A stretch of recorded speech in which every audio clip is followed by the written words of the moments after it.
E aí galera, hoje eu vou estar fazendo mais uma videoaula de como trocar senha de Wi-Fi do aparelho TP-Link. Primeiramente vocês vão digitar o número, quase de todo mundo é esse. Aí você digita e aparece o número aí embaixo. Aí a senha, o ID e a senha vai ser sempre assim, ó.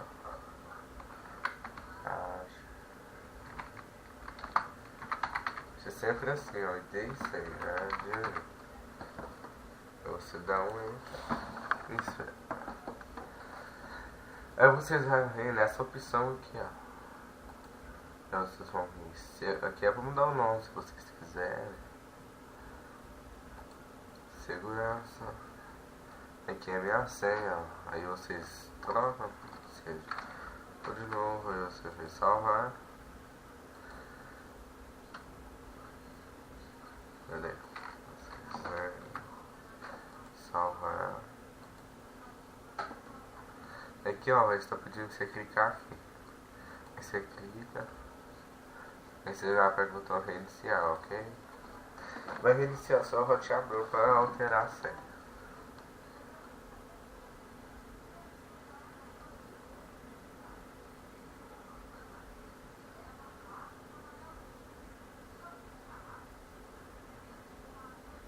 Lá, tá lento.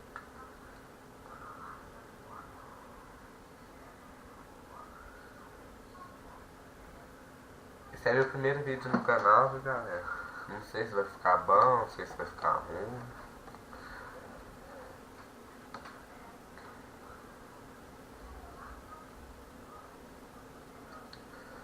Aí ó, agora já está atualizado. Você vem aqui na opção, vem segurança e a senha aí ó. Fácil e simples, mas algumas pessoas não dá conta. Espero ter ajudado vocês. Inscreva-se no canal. Falou!